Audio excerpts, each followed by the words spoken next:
నిజంగా ఏ స్థాయిలో జరుగుతూ ఉన్నది ఇది అని అంటే ఆశ్చర్యం కలిగించే విషయం ఇది. ఇంత ఆర్గనైజ్డ్గా మ్యానుఫ్యాక్చర్ చేయడం, ఆర్గనైజ్డ్గా డిస్ట్రిబ్యూషన్ ఛానల్స్ అన్నీ కూడా ముందుగానే వీళ్ళ కంట్రోల్లోకి తీసుకోవడము, ఆ కంట్రోల్లోకి తీసుకున్న ఆ డిస్ట్రిబ్యూషన్ ఛానళ్ళ ద్వారా దాన్ని మార్కెటింగ్ చేయడం, ఇంత ఆర్గనైజ్డ్గా మెటిక్యులస్గా ఆర్గనైజ్డ్గా క్రైమ్ చేయడం అన్నది ఒక్క చంద్రబాబు నాయుడు గారికి మాత్రమే సొంతం. కోర్స్ ఆయన కొడుకు కూడా ఏమాత్రం తక్కువ తిన్నోడు కాదనుకో, వాళ్ళిద్దరికి మాత్రమే సొంతం.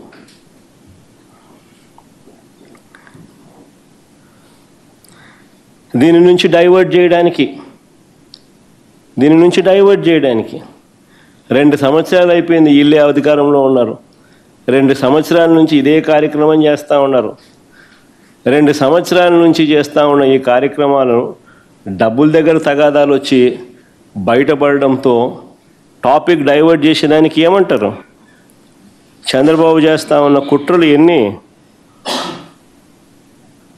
ఆయనకంటే అలవాటైన పద్ధతే ఇది.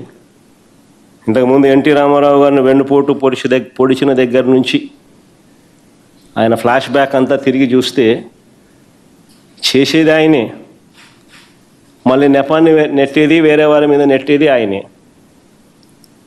దానికి వత్తాసు పలికేది ఇదే ఎల్లో మీడియాని.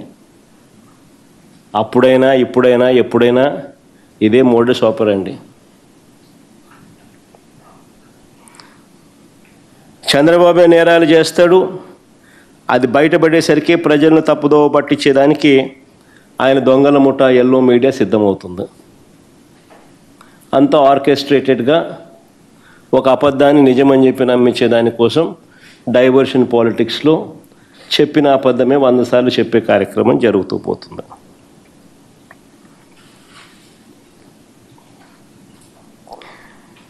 ఎదుటివారి మీద కూడా వాళ్ళే బురద జల్లుతారు. ఈ టాపిక్ డైవర్షన్లో భాగంగా వాళ్ళే కొత్త కొత్త ఆరోపణలను చేస్తారు. వాళ్ళే ఆ ఆరోపణలను నిజం చెయ్యాలి అని చెప్పి తాపత్రయంతో ఒక సిట్టు కూడా వేస్తారు. తప్పుడు విచారణ చేస్తారు, తప్పుడు సాక్ష్యాలను సృష్టిస్తాడు, తప్పుడు డ్రామాలు నడుపుతారు. ఇదేంటని ఎవరైనా పొరపాటున ప్రశ్నిస్తే వారిపై కూడా ముద్రేసేస్తారు. తప్పుడు ప్రచారాలు చేస్తూ వారిని కూడా జైళ్ళకు పంపించే కార్యక్రమం చేస్తారు. నిజంగా కొన్ని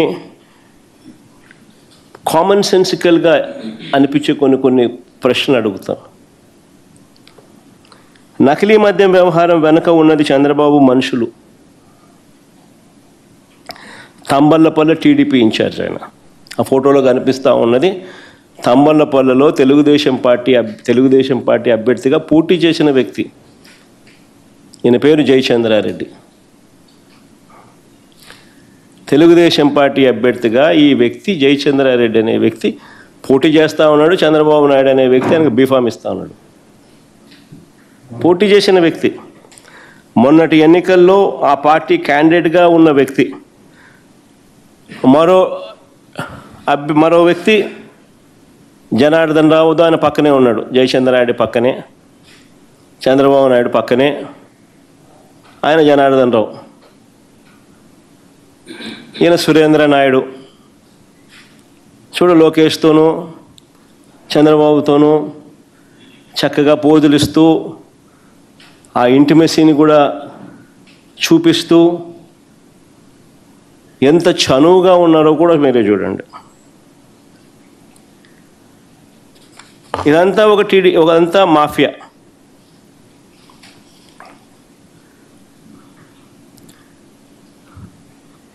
ఎన్నికల్లో బాండ్లు సైతం ప్రచారం.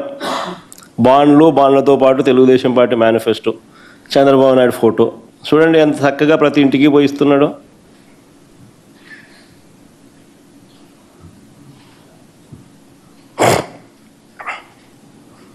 సరే, నేను అడుగుతా ఉన్నాను, ఈ జనార్దన్ రావు అని చెప్పి ఎవరైతే చెప్తా ఉన్నారో, జయచంద్ర రెడ్డి, సురేంద్ర నాయుడు, జనార్దన్ రావు అని వాళ్ళ ముగ్గురు ఇంతకుముందు ఫోటోలు చూపించిన.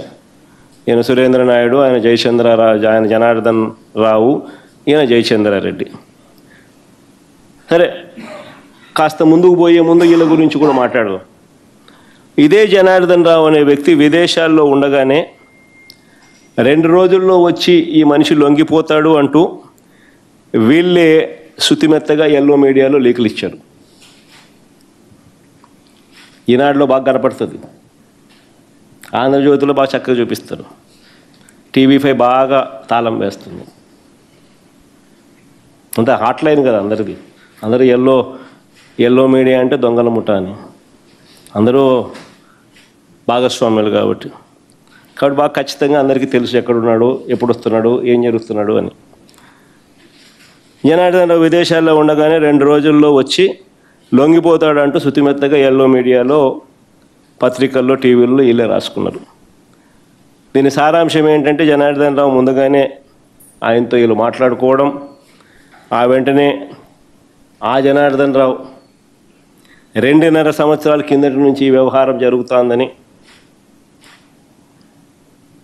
ఆయన నోట్లో నుంచి అలా చెప్పించడం, దానికి పూర్తిగా ప్లేట్ ఫిరాయించే విధంగా ఆయనతో పూర్తిగా ఒక స్కెచ్ గీయించడం.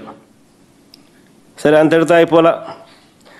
ఒకవైపున ఇది చేస్తూ ఉండగానే మరోవైపున తంబళ్ళపల్లెలో టీడీపీ ఇన్ఛార్జ్, ఎవడైతే తంబళ్ళపల్లెలో టీడీపీ తరఫున పోటీ చేశాడో జయచంద్రారెడ్డి, ఆయన మీద ఒక బ్రాండింగ్. ఏమని? ఆయన మా పెద్దిరెడ్డికి అత్యంత సన్నిహితుడంట అని ఆయన మీద బ్రాండింగ్. వైఎస్ఆర్సీపీ ప్రభుత్వం ఉన్నప్పుడే నకిలీ మద్యం తయారీని మొదలుపెట్టారంట అని మళ్ళీ ఇదొక బ్రాండింగ్. మళ్ళా ఈనాడు, ఆంధ్రజ్యోతి, TV5 మళ్ళా తానా తందాన టప మళ్ళీ వేయడం. ఆశ్చర్యం కలిగించే విషయాలు. టీడీపీ పార్టీ నుంచి ట్వీట్ చేస్తూ ఇవన్నీ ఈ వ్యవహారాన్ని ఏకంగా ఆఫ్రికాలో మూలాలు ఉన్నాయంటూ కథ బిల్డప్ ఫర్దర్గా. సరే, ఇంకా కాస్త ముందుకు పోయినారు. మళ్ళీ ఇంకా కాస్త ముందుకు పోయేమన్నారు. అక్కడితో ఆగిపోకుండా చంద్రబాబు బరి తెగింపు అంతటితో ఆగిపోలా. అధికార దుర్వినియోగం అన్నది ఏ స్థాయిలో ఉంది అని అంటే, ప్రభుత్వంలో ఉన్న IVRS కాల్స్ అంట. ప్రభుత్వంలో ఉన్న IVRS కాల్ సెంటర్ను ఉపయోగించుకొని తన మాఫియాలో ఒకడైన తన మనిషి జనార్దన్ రావు ఇచ్చిన వీడియోను చూయించి ఆయన చేత ఒక వీడియో చేయించి ఆ వీడియోను IVRSలో చూయించి దాంట్లో మాజీ మంత్రి జోగి రమేష్ పేరు చెప్పించి ఆయనతో ఆ వీడియోలో ఉన్న వాయిస్కు మరికొన్ని వక్రీకరణలు జోడించి వాటిని ఉధృతంగా కూడా ప్రచారం చేయడం. ఇంతటితో కూడా ఆగిపోలా. ABN, ఈనాడు, TV5 వాళ్ళు రంగప్రవేశం చేసినారు. జనార్దన్ రావు అనే వ్యక్తి ఫోన్లో చాట్స్ అంట జోగి రమేష్తో అని చెప్పి అవి చూపించడం మొదలుపెట్టారు. చూడండి ఒకసారి, చేసేది వీళ్ళే. డైవర్ట్ చేస్తూ ఇంకొకరి మీద బురద జల్లుతూ ఏ రకంగా కథా స్క్రీన్ ప్లే డైరెక్షన్ ఏ రకంగా జరుగుతూ ఉందో. నేను చంద్రబాబు నాయుడు కొన్ని సూటుగా ప్రశ్నలు అడుగుతా ఉన్నా. చెప్పే ధైర్యం తనకుంటే చెప్పమని చెప్పి అడుగుతా ఉన్నా. నకిలీ లిక్కర్ ఫ్యాక్టరీలు బయటపడ్డ తర్వాత మీరు ఎన్ని షాపుల్లో తనిఖీలు చేశారు? ఎన్ని నకిలీ లిక్కర్ బాటిళ్ళు పట్టుకున్నారు? ఏ షాపుల్లో గుర్తించారు?